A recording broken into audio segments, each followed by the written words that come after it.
Okay. The first one on the list is aortic semilunar valve. I just kind of go with the aorta. And this little exit. And this part, the middle part. Yes. It's aortic semilunar valve. Okay. So right in the middle of the just like right in the middle. Yeah. And it also goes all the way to this little flappy thing. Okay. So if it's pointing to the flap, it's also still the aortic semilunar valve. This flap. Okay. Just follow the aorta down. The apex, just the tip, the bottom tip of the heart. Atrium, right and left. Atrium. Okay, let's go with this one. This is the right side. Okay. This is the left side. Yes. You can always tell the left side because it has like a bunch of things going on. It's bigger. Yeah. And the right side is just like this little part. Okay. Professor told me that the atrium is from the bicuspid or tricuspid. This is tricuspid. Yes. Anything above that, this little part, is the atrium. So this is the right atrium. That's a good point. So this is like the bicuspid. So like this part.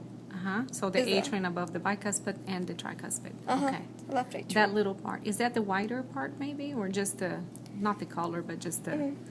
Just like, it's really just like a little part. Okay. Just above the valves. Yes. Okay.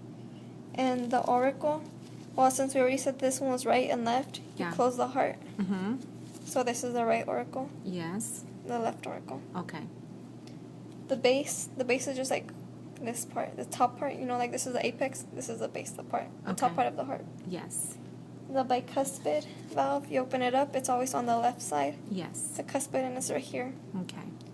Bicuspid, cordia tetani, you can see the little That's strings. an easy one, dude. Cordia tetani. Yeah. Endocardium, he said that endocardium is wherever the blood touches, so it could be all this whole area. Oh. But my professor said that if there's something stuck to it, like a pin, he's going to ask what layer is this. Okay. So you can say it's the endocardium layer. Okay, so if you stick a pin in there, that's the endocardium. Okay. So wherever the blood touches is the endocardium. Okay.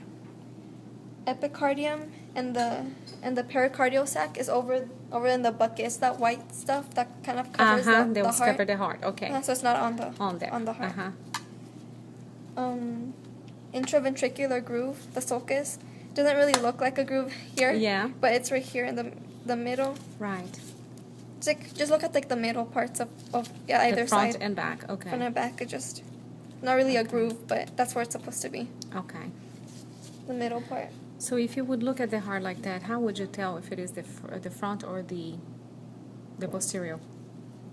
You know what I mean? Some people could tell by where the aorta is or the pulmonary. Pulmonary trunk. Where is the pulmonary? Okay. By the sulci, you wouldn't be able to. Because I remember my professor saying something about the sulci that divides, but I don't remember that information. Yeah. Actually, I have to physically open a heart. Yes, to know. Yeah, like, we can do that, so that's good. If you could carry a glove, just like open it up, you know that the right side is always the smallest. Right. Okay. This will be the smallest. Okay, so that would be the front. Yes. The right, left. Intraventricular septum, that's kind of easy, just the really thick part in between. That separates the ventricle the chambers, yeah. Yes, it's a really thick part. Okay. Myocardium is the thick part on the left side right here. Okay. But it's not on the middle, so you can't get confused. Right. Right. This one's just on the side, myocardium. Okay. Papillary muscles was the ones attached to the cordia tetani, like right here. Right, the little battery, the little ones. It's attached, papillary muscle. Okay. Pericardial sac over there. Trabeculae carneae. It's the ridges, the big ridges. Yeah, big ridges. It's mostly like right here. Right. Okay. Tricuspid valve is on the right, so you can kind of see it. I like this one that you can kind of see it. Yes. Really in there, this little flappy thing. Okay. With the little cordia tetani. That's your tricuspid valve. Yeah, it's the tricuspid valve. Ventricle, right and left. You know, what's under the valves here. Okay. Right ventricle, left ventricle. Okay, now you close the heart. Go to the vessel, the aorta. Oh, this really big thing. Yes. Brachiocephalic trunk. My professor told me that the aorta is connected to the brachiocephalic trunk. Okay. It's this one, and how you can tell is that. It goes. Oh, or did I get it wrong? It's this one. You can actually stick it in there. And there you go. It comes out Okay, this so hole. that is your brachiocephalic. Brachiocephalic, this part. Mm-hmm. Okay. It's next to the aorta. All right. Brachiocephalic. Okay. Trunk. Inferior and superior vena cava.